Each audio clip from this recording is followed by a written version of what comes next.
It began on an ordinary Tuesday morning in the towering glass skyscraper of one of the city's largest corporations. The kind of building that gleamed with wealth and power, where every floor seemed alive with the hum of ambition. Suits rushed past each other, their shoes clicking against polished marble, their minds consumed by deadlines, meetings, and numbers that defined success. But amidst the rush of corporate importance, there was someone who moved almost invisibly through the halls. His name was Marcus, a middle-aged black man with worn hands and tired eyes. He wore the uniform of a janitor, carrying a mop bucket and a ring of keys that jangled faintly as he walked. To most, he blended into the background, a presence acknowledged. Only when something needed to be cleaned, Marcus had worked in the building for years. He had seen faces come and go, young interns rise into positions of power, and executives fall from grace. He had learned over time that money didn't protect people from exhaustion or arrogance. But he also knew something else, something most people ignored. His quiet routine gave him a vantage point few others had. While others rushed past, Marcus noticed things. He saw who stayed late, who skipped meals, who worked themselves into shadows of who they used to be. That morning, as Marcus made his way through the executive floor, he noticed something unusual. The CEO of the company, Mr. Whitmore, had arrived earlier than usual. Whitmore was a man who commanded every room he entered, wealthy, influential, the kind of person people whispered about when he walked by. Yet today, his usually confident steps faltered. His hand gripped the wall as he moved down the corridor. A faint sheen of sweat glistened on his forehead. Though the air conditioning kept the building cool, most employees didn't see it. They glanced at him with admiration or fear, their eyes darting away before they could notice the details. But Marcus lingered. He had seen people look like that before. His own father had worked himself to exhaustion at the factory before collapsing. One evening, never recovering, that memory stayed with Marcus, shaping the way he viewed others who pushed themselves too far. All morning, Marcus kept noticing small things others dismissed. Whitmore rubbed his chest during a meeting. He avoided shaking hands as though sudden weakness had overtaken him. He skipped his usual coffee, replacing it with water he barely sipped. No one said a word. To them, the CEO was untouchable, someone who couldn't be questioned. But Marcus knew what he saw. He recognized the signs, though he held back, unsure if it was his place to speak. Who was he, a janitor, to question a man worth millions? Yet, as the hours passed, unease grew inside him. He remembered how everyone had ignored his father's complaints of fatigue, how people had dismissed it as just stress. By the time anyone realized it was something far worse, it was too late. Marcus couldn't shake the parallels. By mid-afternoon, the tension in Marcus's chest became unbearable. While wiping down a hallway railing, he caught sight of Whitmore. Again, this time the CEO's steps were uneven, his face pale. Marcus froze, mop still in hand. For a moment, he debated staying silent, convincing himself it wasn't his business. But then, deep inside, a quiet voice reminded him if he didn't speak, he might regret it for the rest of his life. The building was a world where hierarchies ruled, where a man like Marcus was invisible until something was wrong.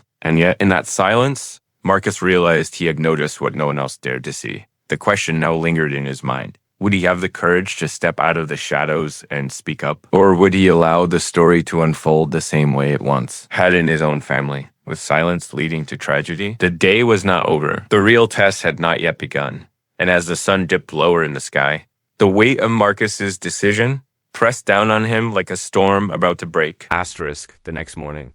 The skyscraper came alive again with its ritual. Ambition. Phones rang, keyboards clattered, and hurried footsteps echoed like a chorus of urgency. For most, it was just another day. But for Marcus, the unease from yesterday clung to him like a shadow he couldn't shake off. He tried to go about his duties emptying trash bins, polishing glass panels, restocking supplies, but his mind kept replaying the images of Mr. Whitmore's unsteady walk. The pale sheen of his skin, the faint tremor in his hand. He told himself perhaps it was nothing, perhaps the CEO had simply been tired. Yet his instincts, sharpened by years of watching people in silence, told him otherwise. Throughout the morning, Marcus caught glimpses of the man at the center of his worry. Whitmore moved through the halls with the same aura of authority, his tailored suit immaculate, his expression sharp. But beneath that mask of control, Marcus saw cracks widening. His movements seemed slightly slower, his pauses between words longer. The subtle coughs he stifled, the way his jaw tightened when no one was looking. These were signs. Others would never notice. The office culture thrived on appearances. No one questioned the CEO. If he said he was fine, then he was fine, end of discussion. To challenge that narrative would be unthinkable. His assistants, though close to him, were too intimidated to suggest anything was wrong. His board members saw only the profit margins he delivered. His employees saw only the myth of a man who seemed invincible. But Marcus saw the human beneath the myth. At lunch, while cleaning the executive lounge, Marcus overheard snippets of conversation. Whitmore had canceled a private dinner with investors. He had declined an interview he had previously been eager to attend. His absence was brushed off as strategic. But Marcus knew these were not decisions made by a man in full health. Still, Marcus remained silent. The weight of his position pressed down on him. He was just the janitor, the man who mopped the floors and emptied the trash. He had no authority, no credibility in the world Whitmore inhabited. If he spoke up, would anyone even listen? Or worse, would they laugh at him, dismissing him as an overstepping employee who didn't know his place? The memory of his father returned, sharper than ever. His father had been ignored until it was too late. Marcus remembered standing in that hospital room, the machines beeping their cold rhythm, and realizing that silence had cost more than words ever could. And now, he faced the same choice. By late afternoon, Marcus found himself in the restroom, near the executive suite, scrubbing the sinks until they gleamed. The sound of running water masked the footsteps that approached. When he glanced up, he saw Whitmore again. Only this time, the sight made Marcus's heart pound. The CEO leaned heavily against the wall, his face ashen, sweat dripping down his temples.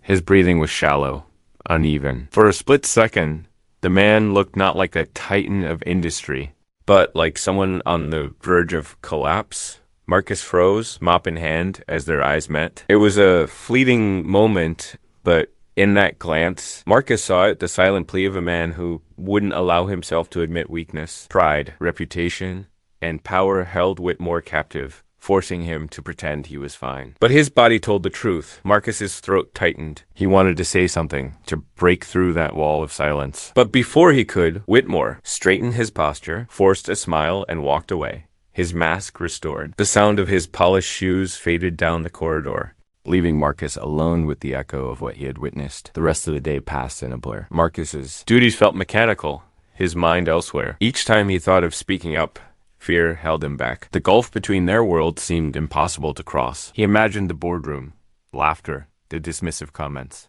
What would a janitor know about health? Yet deep inside, the truth gnawed at him. He knew what he had seen. And he knew what it meant. As the evening approached and the building emptied, Marcus lingered longer than usual. He found himself standing by the tall glass windows overlooking the city. Lights flickered on across the skyline, each one representing a life, a story, a decision made. Somewhere among them, the life of a man who seemed untouchable now teetered on the edge, and Marcus alone held the awareness of it. The silence was suffocating. He thought again of his father, of how the warning signs had been ignored until they became irreversible. He had vowed long ago never to let history repeat itself if he could help it. But now, when the moment arrived, fear made his voice small. And then, as if fate was reminding him of his choice, a commotion erupted on the executive floor. Marcus heard hurried footsteps, the sharp panic in voices usually so composed. He dropped his cleaning rag and rushed toward the sound. What he saw made his blood run cold. Mr. Whitmore was slumped in his chair inside the conference room,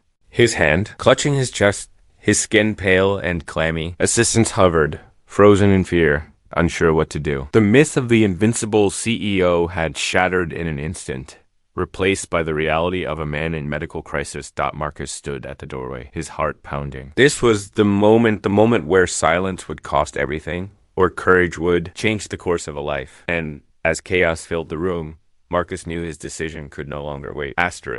Panic rippled through the executive suite like wildfire. Assistants scrambled, their polished composure shattered. Phones were pulled out, numbers dialed, but hesitation clouded every movement. No one knew exactly what to do. The man who had always commanded order was now collapsed in chaos. And without his authority, the room felt leaderless. Mr. Whitmore sat slumped in his chair, his face drained of color, his chest rising and falling in shallow, uneven gasps. One hand clutched the armrest as though he were trying to anchor himself to the world, while the other pressed weakly against his sternum. The symptoms Marcus had seen all along were no longer hidden. They were undeniable. For a moment, Marcus froze in the doorway. His mop handle leaned against his shoulder, his heart hammering. He was invisible again, just as he always had been. Except this time, invisibility could kill. If he stayed silent, if he let hierarchy dictate his place, this story would end the same way his father's had.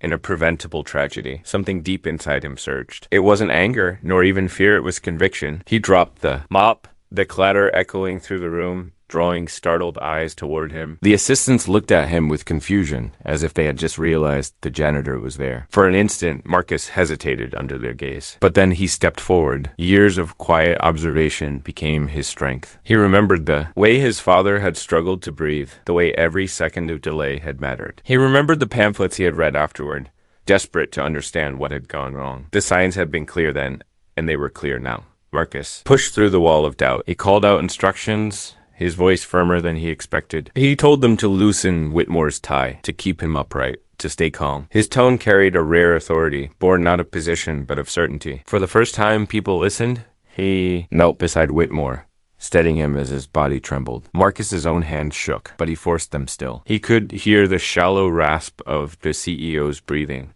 the faint groan of someone trying desperately not to give in to weakness. In that moment, Whitmore was no longer a millionaire or a myth. He was a man fighting for his life. Minutes stretched into eternity. The emergency call had been made, but help was still on its way.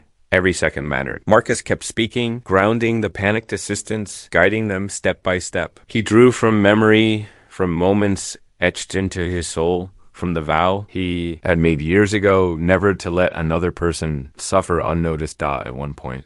Whitmore's body went limp, his eyes fluttering closed. A collective gasp filled the room. Marcus's chest tightened, but he didn't falter. He lowered the man carefully to the floor, checking his pulse, listening for breath. When neither came, instinct took over. Marcus began chest compressions, counting silently, his movements steady and precise. He'd blocked out the fear, the doubt, the hierarchy that had kept him silent for so long. All that remained was the truth. This man's life depended on him. The assistants stood frozen, their world turned upside down, and as the janitor they had overlooked now became the anchor holding the CEO between life and death. Some whispered in disbelief, others wept quietly, but Marcus ignored them all. His focus was absolute. He pressed, again and again, his own sweat mixing with the sweat of the man beneath him. Time blurred. Seconds felt like hours. But then faintly, desperately, Whitmore coughed. His chest heaved, air rushing back into his lungs like a tide returning to shore. Relief swept through the room,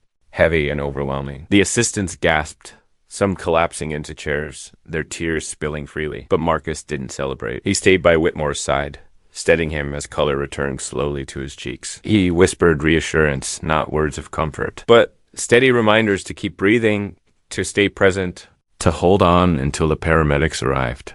When the medical team finally burst through the door, the room erupted into controlled chaos once again. The professionals took over, attaching monitors, starting oxygen, preparing the stretcher. They worked quickly, their practiced efficiency wrapping around the scene. But even as they took control, a few of them glanced at Marcus with quiet recognition. They could see in the setup that this man had been the difference between life and death as Whitmore was wheeled out. His hand trembling but deliberate brushed against Marcus's arm. It wasn't a gesture of gratitude spoken aloud. It was something deeper, acknowledgement. The invisible man had been seen, the room slowly emptied, the adrenaline fading, leaving behind only silence and scattered fragments of the chaos that had unfolded. Marcus remained on his knees for a moment, staring at the floor, his chest still rising and falling heavily. The mop he had dropped lay forgotten beside him.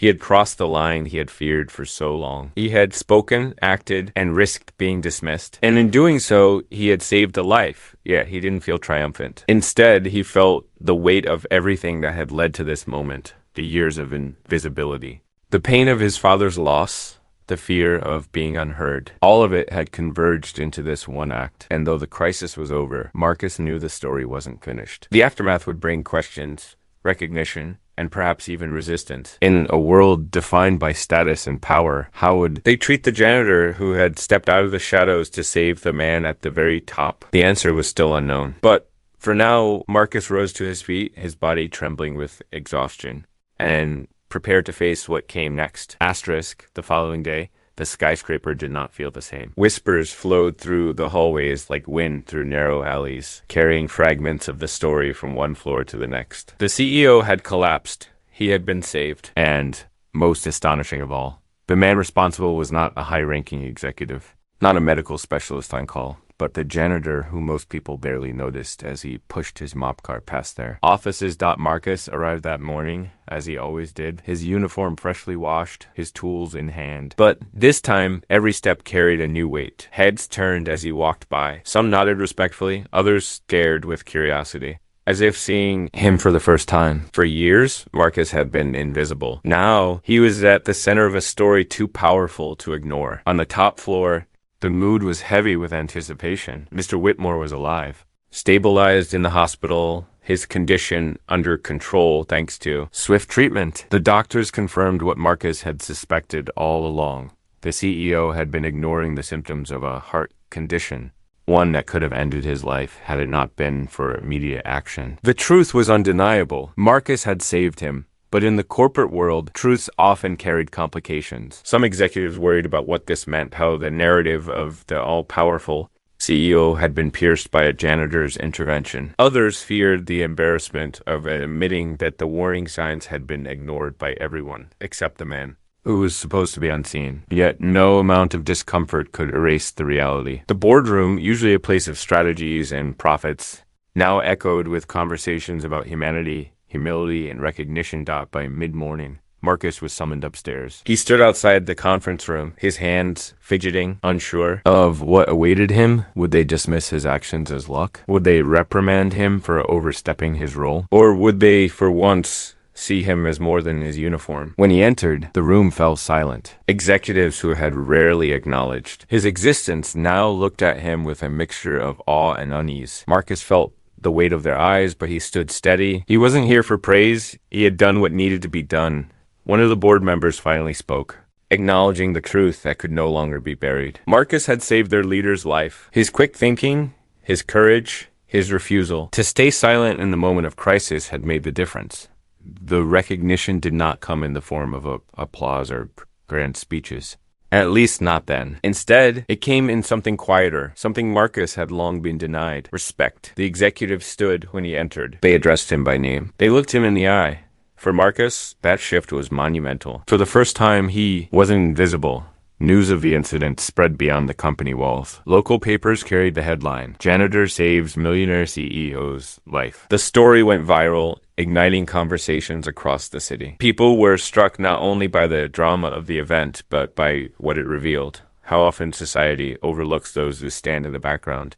How blind ambition makes people miss the obvious, and how value isn't determined by status or wealth. Meanwhile, in the hospital, Mr. Whitmore reflected on the moment that had nearly ended him. For years, he had built his empire on the belief that strength meant never showing weakness, that success required ignoring discomfort. That vulnerability was a flaw. But lying in a hospital bed, tethered to machines, he realized the truth. His life had been spared not by power, but by humility, by the courage of a man he had barely noticed. When he returned weeks later, thinner but alive, the first thing he did was ask for Marcus. In front of employees, board members, and staff, he acknowledged what had been done. He spoke not as a CEO above his workforce, but as a man who owed his life to another. The moment was transformative. He thanked Marcus, not with hollow words, but with a gesture that broke the barrier of hierarchy. He invited him to stand beside him, shoulder to shoulder. As he addressed the company, he reminded everyone that greatness did not come from titles,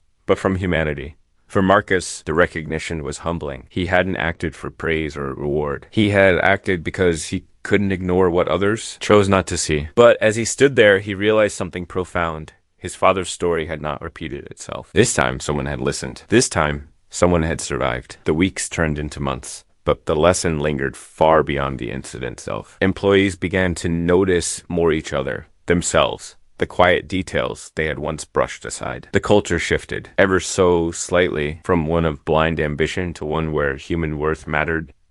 And Marcus, though he returned to his uniform and his mop cart, walked with a presence that could no longer be ignored. He was no longer invisible. He was a reminder etched into the heart of the company. That life could change because one man chose to see what others ignored. The millionaire CEO had been saved. But perhaps the greater salvation was the truth uncovered, that no role is too small, no person too insignificant, and no voice unworthy of being heard. Marcus had once been overlooked. Now he was unforgettable.